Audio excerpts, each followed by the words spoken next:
Hello everyone.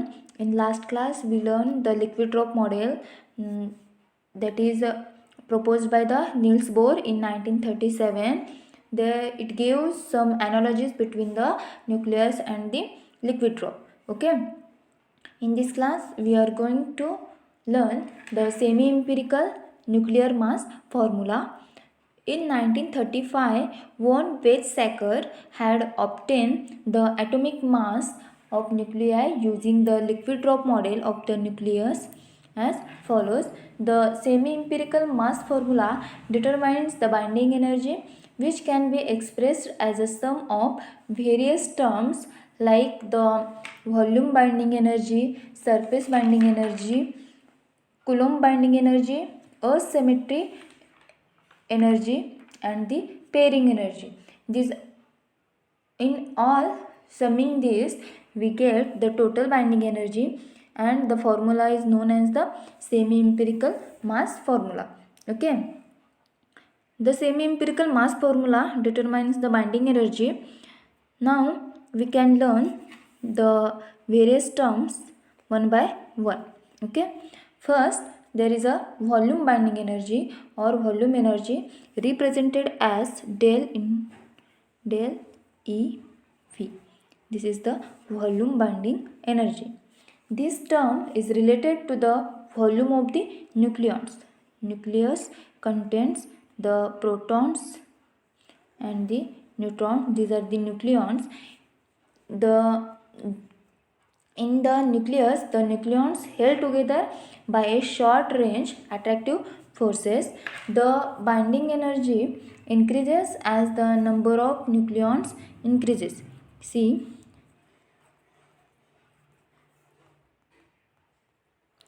the binding energy increases as the number of nucleons increases. That is the what are the nucleons, protons and neutrons increases, then the binding energy is increases. Okay, it means that the volume increases as the volume is directly proportional to the r cube. That is, r is the radius of the nucleus, but we learned that r is directly proportional to the a raised to 1 by 3. We learned that in the last point. Then we get r cube is equal to, see, we get r cube is equal to atomic number a. Okay. Then since the binding energy is del EV is directly proportional to a, then del EV is equal to AV into A. In this equation, AV is constant. It is about the value 14 mega electron volt. This term is called the exchange energy. Okay. Give this equation number 1. Del EV is equal to AV into A. Okay.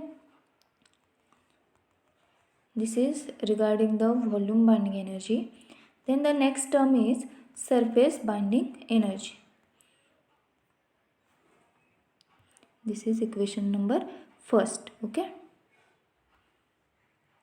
Then the second term is surface binding energy. This term is related to the surface effect. It is similar to the surface tension of the liquids. Okay. We learn it in last point, liquid drop model. One of the analogy between the liquid drop and the nucleus. In nucleus, there are some nucleons near the surface while some are nearer to the center. See, in the nucleus, some protons are and neutrons are near to the near to the surface, while some are at the center.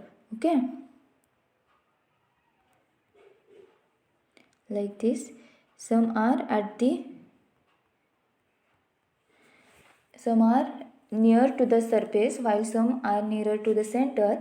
The nucleons on the nuclear surface are attracted by smaller number of nucleons in the comparison to the inner nucleons. Hence, a force similar to surface tension of liquid acts on the nucleons near to the free surface of the nuclear sphere. There are no forces acting from the outside. Therefore, the nucleons assumes a spherical shape. Hence, the surface nucleons reduce the binding energy. See, in nucleus there are some nucleons near to the surface while some are nearer to the center. The nucleons on the nuclear surface are attracted by a smaller number of nucleons in the comparison to the inner nucleons. Hence, force similar to the surface tension of the liquid acts on the nucleons near to the free surface of the nuclear sphere. There are no forces acting from the outside, therefore, the nucleus assumes a spherical shape, hence, surface nucleons reduce the binding energy. Okay. So, the correction term del ES. See, the correction term del ES is proportional to the nuclear surface area, that is 4 pi r square, that is del ES is directly proportional to the r square, but we have r is proportional to the a raised to 1 by 3, that is we get del ES is directly proportional to the a raised to 2 by 3. Okay, that is we get the equation del ES is equal to minus AS into a raised to 2 by 3, equation number 2. Here AS represents the constant and it has the value of about 13 mega electron volt. Okay, this is the equation number 2 regarding the surface energy. Okay, then the next term is the Coulomb binding energy, represented as del EC, Coulomb binding energy. Okay, there is an electrostatic force of repulsion between the protons. This Coulomb repulsion force between the protons reduces the binding energy. The Coulomb force does not exhibit the property of the saturation, hence each proton interacts with all remaining protons, that is the Z-1 protons. Thus, Coulomb energy should be proportional to the Z into Z-1, that is equal to Z square, and it inversely proportional to the R, that is A raised to 1 by 3. Therefore, the Coulomb repulsion energy term is given as, see, the Coulomb energy repulsion is given as, it is directly proportional to Z into Z minus 1 upon R, that is proportional to the Z square upon A raised to 1 by 3. Here Z into Z minus 1 is Z square and the value of R is A raised to 1 by 3. Okay. Here's the proportionality constant is AC is the constant. Del EC is equal to minus AC into Z square upon A raised to 1 by 3. It is constant and it has the value 0.58 mega electron volt. The negative sign shows the reduction in binding energy. Okay, here's negative sign shows the reduction in binding energy. It is regarding the Coulomb binding energy. Then the next part is the asymmetry energy. The nuclei with equal number of protons and neutrons, that is N is equal to Z is equal to A by 2, exhibit the maximum stability. These nuclei have the maximum binding energy. Any departure from N is equal to Z is equal to A by 2 leads to the less stability, that is the reduction in binding energy. The binding energy related to this is called the asymmetry energy. Thus, an asymmetry energy term is given as, see, asymmetry energy is given as, it is directly proportional to n minus z square upon a, that is proportional to a minus 2z into square upon a, that is del E, that is the asymmetric energy, it is equal to minus Sy into a minus 2z square into a, equation number 4. Here Asy represent, it is the constant and it has the value 19.3 mega electron volt. This is regarding the asymmetry energy. Then the next part is the pairing energy.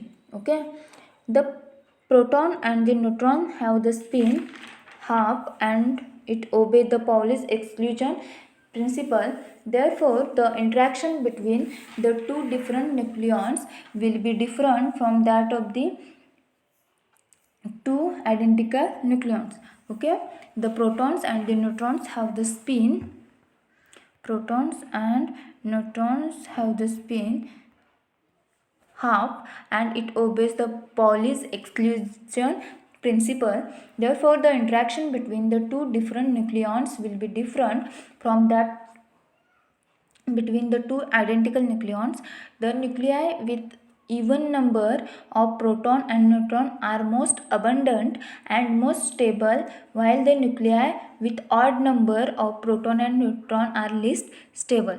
See, the proton and neutron having the even mass number are most stable. Okay, and proton and neutron having the odd mass number are least stable. Okay, understood? The nuclei for which either proton or neutron is odd are intermediate in stability. This effect is called the pairing effect. See, the nuclei for which either proton or neutron is odd are intermediate in stability. This effect is called the pairing effect. The pairing effect is denoted by, see, pairing effect is denoted as plus delta 0 or minus delta for even odd or odd even odd nuclei. Okay, the comparison with no known masses yields the value of pairing energy, which is given as del EP is proportional to the a raised to minus 3 by 4, that is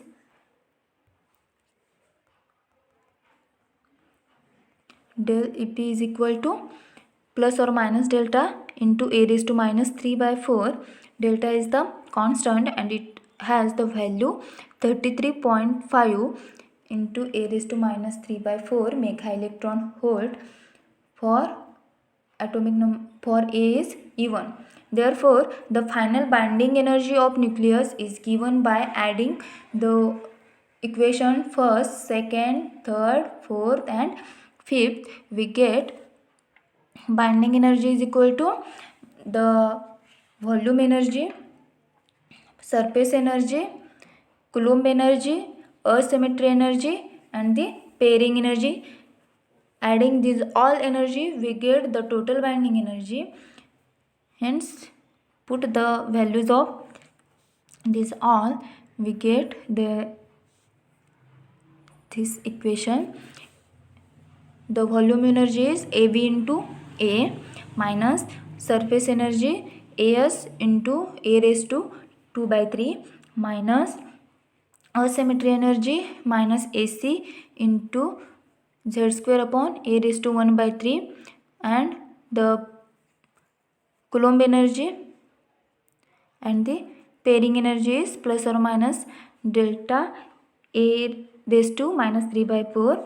By using the binding energy value, we have the semi-empirical nuclear mass formula as Z Ma is equal to Zmp plus A minus Zmn minus binding energy upon C square, that is equal to Zmp plus A minus Z into Mn, that is the mass of the neutron, minus 1 upon C square. Put this value, binding energy, Av into A minus As into A raised to 2 by 3 minus Ac into Z square upon A raised to 1 by 3 As minus Asy, that is the asymmetry energy, A minus 2Z square upon A plus or minus del into A raised to minus 3 by 4. This is the semi-empirical formula in detail. Okay. Then the next part is the magic numbers. We know that the electrons in an atom grouped in shells and subshells and atoms with 2, 10, 18, 36, 54, 86 electrons have all their shells completely filled. Okay, these are completely filled shells: 2, 10, 18, 36, 54, 86. Such atoms are unusually stable, are chemically inert. These are the inert elements having completely filled their shells. Then a similar situation exists with nuclei also. The nuclei having 2, 8, 20, 28, 50, 82 and 126 nucleons of same kind, either protons or neutrons, are more stable than the nuclei of the neighboring mass number. These numbers are called as magic numbers. See, some numbers. A similar situation exists with the nuclei also. Nuclei having the 2, 8, 20, 28, 50, 82 and 126 nucleons of same kind, either protons or neutrons, are more stable than the nuclei of the neighboring mass number. These numbers are called the magic numbers. Important for our examination. What are the magic numbers? Or these are the magic numbers. The observations is based on the following. See, here's helium.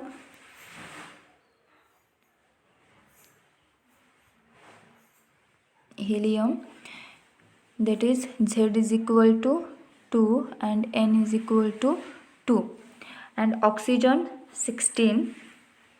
Z is equal to, for oxygen, Z is equal to 8, N is equal to 8, are particularly stable as it can be seen from the binding energy curve. Therefore, it follows that the numbers Z is equal to 2 and 8 represents the peculiar stability. See, for the helium, Z is equal to 2, N is equal to 2, and for the oxygen, Z is equal to 8 and N is equal to 8. Okay, are particularly stable as it can be seen from the binding energy curve. Therefore, it follows that the numbers Z is equal to 2 and 8 represents the peculiar stability. It has been found that for the tin, Sn has 10 stable isotopes, while for the calcium has 6 stable isotopes. So the elements with Z is equal to 50 and Z is equal to 20 are more stable than any other elements. See, for the Sn has 10 stable isotopes and for the calcium has the 6 stable isotope. So the elements with Z is equal to 50 and Z is equal to 20. This is for Sn and this is for calcium, are more stable than any other elements. Understood? Then for the lead, that is Pb,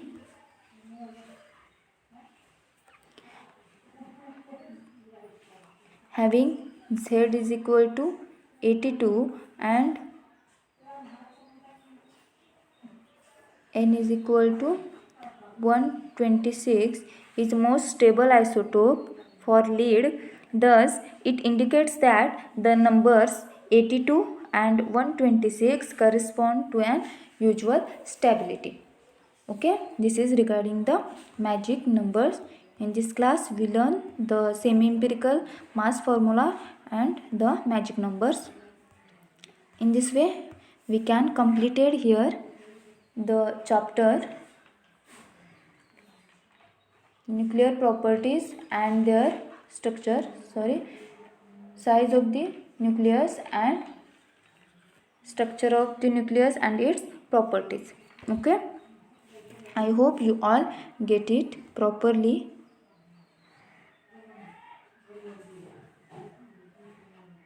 Thank you.